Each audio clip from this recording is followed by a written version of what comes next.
Have you ever looked at your child and thought, where did we go wrong? You raised them, cared for them, gave them the best you could, and yet, now that they're older, they barely speak to you. They avoid phone calls, ignore texts, or maybe they only reach out when they want something. The warmth is gone, replaced by distance, or worse, hostility. If you've ever sat in your living room wondering how your own child could seem so cold, you're not alone, and more importantly, you're not to blame. Today, I want to talk to you, heart to heart, about something difficult but very real. When adult children with deeply self-centered and entitled behaviors turn against the very parents who raised them. It's a painful subject, especially for those of us in the later chapters of life who just want peace, connection, and maybe a little appreciation.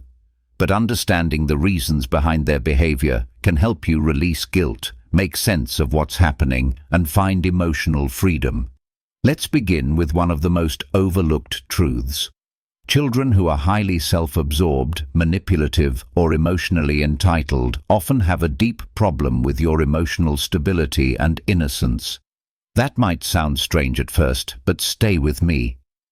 When you are calm, consistent, and carry a quiet strength, it can feel threatening to someone who thrives on control and drama.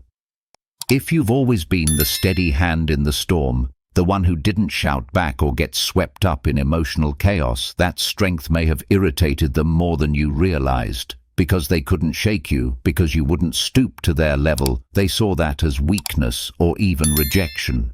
Your emotional maturity highlights their emotional immaturity, and instead of rising to meet you, they retreat, sometimes with resentment.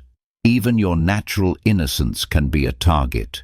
You may have approached them with honesty and hope, not manipulation or games. But for someone who's grown to rely on emotional tactics like guilt-tripping or passive aggression, that kind of genuine spirit feels uncomfortable. They may not know how to engage with someone who doesn't play along. So instead of softening in your presence, they harden. And over time, that hardening turns into emotional distance or even open hostility. But it doesn't stop there. Your independence can also push them away. That's right. Being strong, self-reliant, and unwilling to be controlled can make you a threat in their eyes. You might have thought, if I give them space, they'll respect me more.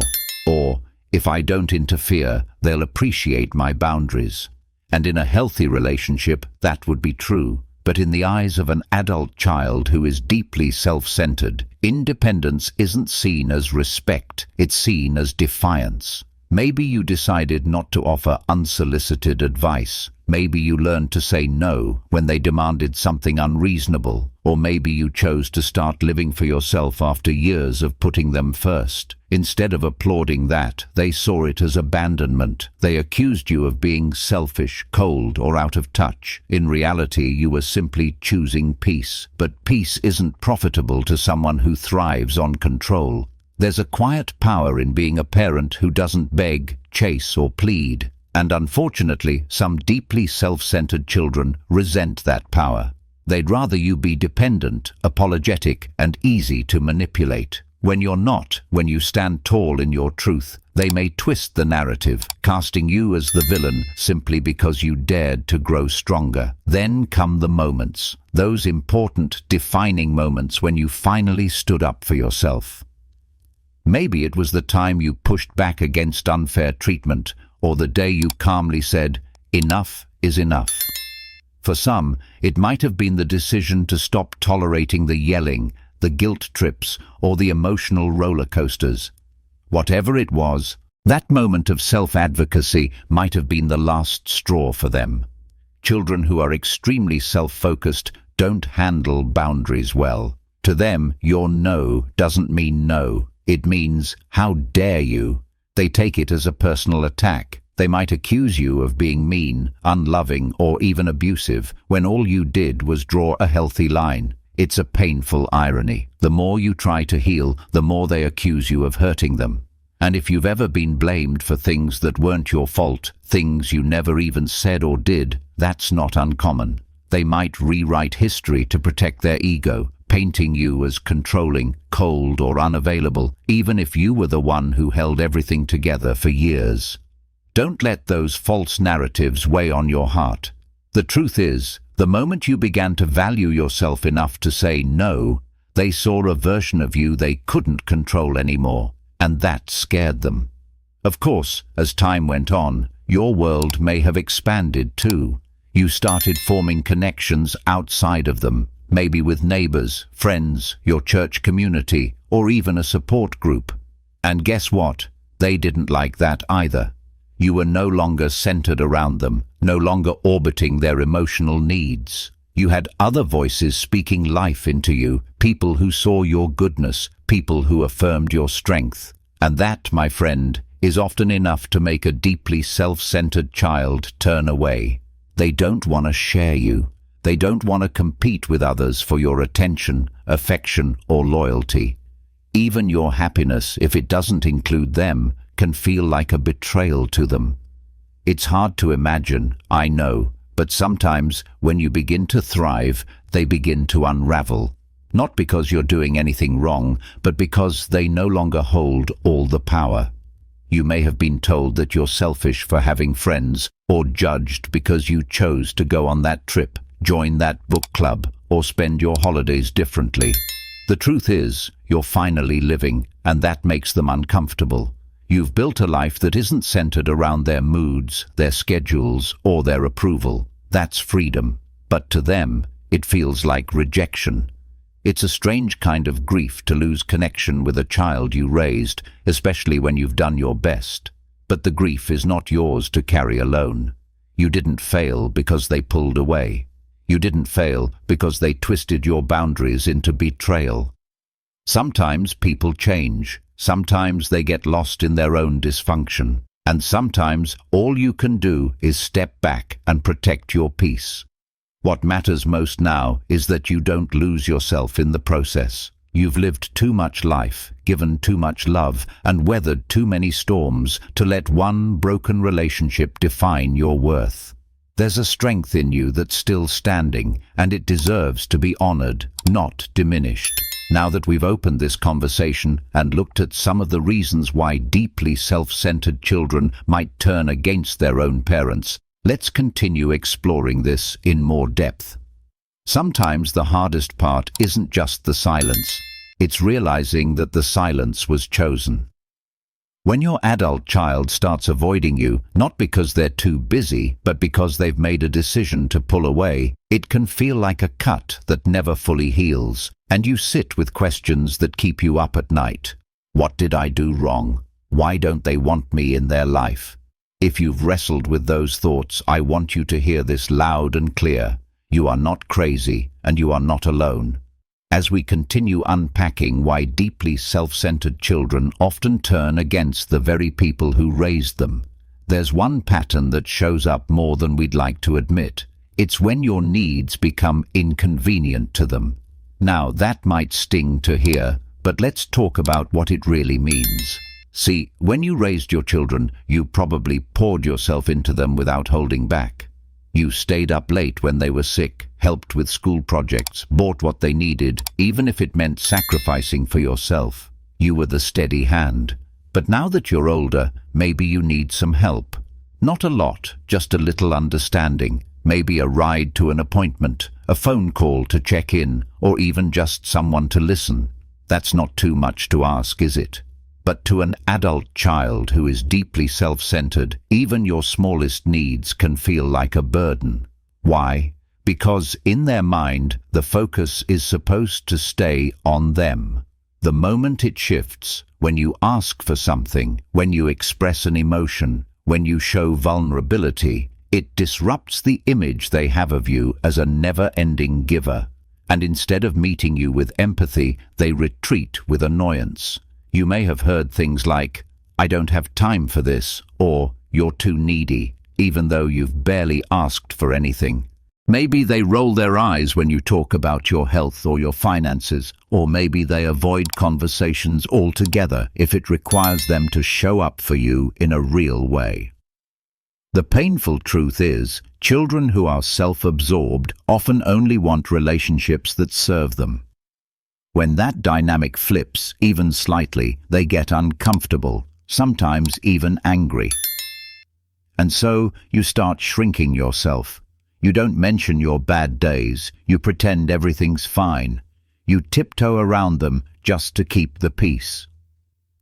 But let me gently remind you, relationships built on fear, silence, or one-sided effort are not healthy ones. You deserve better than to feel like a burden for simply being human. Now, let's talk about something even deeper. There may have been times in your life when you shined. Whether it was your kindness, your career, your community involvement, or just the way people loved being around you, you didn't ask for attention. It just happened naturally. Maybe people said you had a warm presence, or that you made others feel seen. Maybe your grandchildren adore you, or your friends always call you for advice. But if your deeply self-centered child saw that, they may not have celebrated it. They may have resented it. Because here's the uncomfortable truth. Some deeply self-centered adult children can't stand when their parents receive attention or validation that isn't coming from them or focused on them. It's not about whether you're bragging or showing off. You could be the most humble person in the room, but the moment someone else appreciates you, compliments you, or recognizes your worth, they might feel like you're stealing their spotlight. You may have noticed it during family gatherings. Maybe when someone gave you a heartfelt compliment, your child suddenly changed the subject or made a snide comment. Or when others praised your cooking, your talents, or your wisdom, they acted cold or dismissive. It wasn't about the compliment, it was about the attention not being directed toward them. This is something often seen in people with fragile egos, a deep sense of offense they feel when someone else receives admiration, love, or even basic respect that they believe should belong to them. You becoming the center of attention, even for a brief moment, can trigger that insecurity. And instead of handling it with maturity, they often respond by punishing you emotionally. You might not even realize what you did wrong. You were just being yourself, but to them, it felt like competition. And the more you shine, the more they pull away. They don't want to be reminded that other people see you as valuable, because deep down, it challenges the story they've told themselves about who you are. But here's the truth. Their story isn't your story. Their perception isn't your reality. Just because they refuse to see your worth doesn't mean you don't have it. And just because they withhold love doesn't mean you're unlovable. Sometimes the problem isn't that you're too much, but that they are unwilling or unable to accept the fullness of who you are. That leads us to something many parents don't see coming. Over time, as you age and become wiser, your circle tends to grow. You may reconnect with old friends, find comfort in faith, join new communities, or build meaningful relationships with grandchildren, neighbors, or support groups. And in these spaces, you feel seen, valued, uplifted. But your deeply self-centered child may not like that.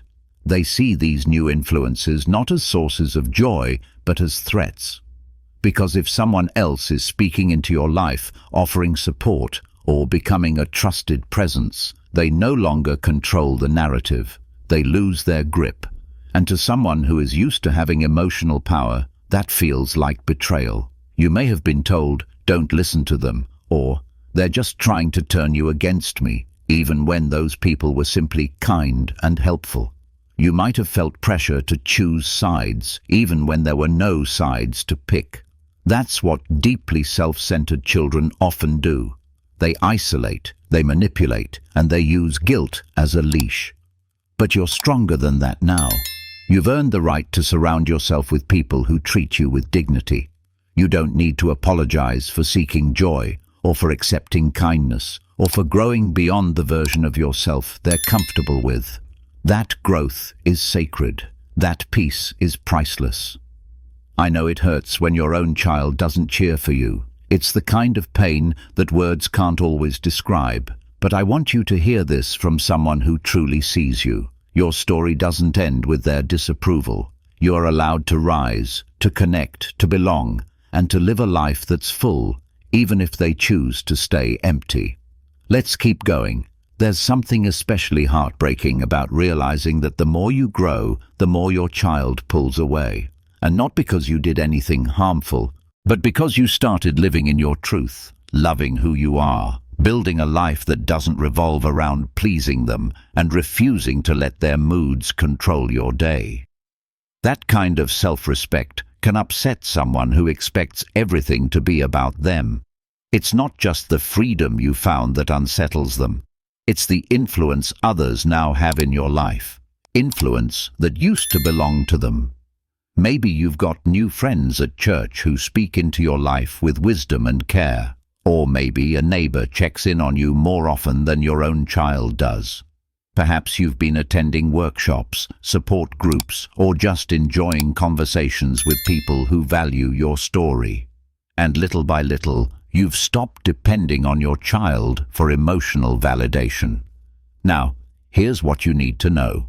Children who are deeply self-centered don't want to share influence. They want to be your center, your only source of affirmation, your emotional lifeline. When someone else steps in to fill that space, even in the smallest way, they may feel threatened. Not because you've done anything wrong, but because you're no longer so easily controlled. They might accuse you of turning against them or listening to outsiders, but what you're really doing is rebuilding your life. And that's not betrayal, that's healing. It takes courage to surround yourself with people who treat you with the kindness you may not have received at home. And it takes wisdom to realize that the world is still full of love, even if your child has chosen to close their heart. So if you felt torn between keeping peace with your child and being honest with yourself, let me gently tell you something. Peace built on silence, guilt, or fear isn't peace at all. It's survival. And you deserve better than to spend your golden years walking on eggshells, afraid that one wrong word will make the phone call stop again. You have the right to connect, to grow, and to be influenced by people who lift you up, not tear you down. That doesn't mean you don't love your child. It means you're learning to love yourself too. By now you may be feeling a heavy mix of sadness, anger, or even relief. That's okay. This isn't an easy topic, and for many of us, it brings up decades of pain that we've kept buried. But the reason this conversation matters, especially at this stage of life, is because you deserve to spend the years ahead in peace, not confusion. You might be wondering, is there any hope for reconciliation? And that's a question only time and circumstance can answer. But here's what I believe with all my heart. You do not have to wait for your child's approval to start feeling good about yourself again. You don't need their validation to live fully or their permission to be proud of the life you've lived. If you've done your best, and I believe you have, you can walk with your head held high. You may not have been a perfect parent, because no one is. But perfection was never the requirement. What your heart needed and still needs is acknowledgement, and maybe the only person who can give you that now is you. So, take a moment and breathe. Think about everything you've survived, the sacrifices, the lonely nights, the times you held your tongue just to keep the peace, the birthdays they forgot, the one-sided conversations, the holidays you spent staring at the phone. You've been through more than most people know, and yet here you are, still standing, still trying to understand, still hoping, even now, for a little bit of love. That says something powerful about who you are. You're not weak for wanting connection. You're strong for continuing to show up for life, even after so much silence. You're wise for recognizing unhealthy patterns, and you're brave for choosing not to be defined by them. If your child ever finds their way back, let it be on healthy terms. Let them meet the version of you who knows their worth. Let them see the you who no longer folds under guilt or self-doubt. Because you have nothing to prove. You've already proven yourself through every act of love that was never returned. every boundary you've had to build, and every tear you've wiped away alone. And if they never come back, if that relationship never finds its way to healing, I want you to know you are still complete. You are still worthy of joy, laughter, connection, and peace. There are people out there who would be blessed just to know you. People who will value your stories, who will lean in when you speak, who will look you in the eye and say, "You matter." And if you haven't met them yet, don't worry, they're out there. Sometimes they come in the most unexpected ways. A stranger at the grocery store who shares a smile, a neighbor who offers to help with the yard, a new friend who sees the wisdom in your years. Keep your heart open, not for what's lost, but for what still can be found. This season of life is not the end of your story. In many ways, it's just beginning. And no matter who has walked away, you still have something beautiful to offer. Your insight, your kindness, your patience, your ability to love deeply, even when love wasn't returned the way you hoped. If this speaks to you, I want to invite you to share your story in the comments below. There's strength in knowing we're not alone, and chances are your voice will help someone else feel a little less lost today. If you found comfort in this message, please give it a thumbs up and subscribe to my channel. This channel is here to walk with you through every stage, reminding you that it's never too late to heal, to grow, and to reclaim your joy. You are not invisible, you are not forgotten, and you are not too old to be valued, to living your best life at any age, one peaceful, powerful day at a time.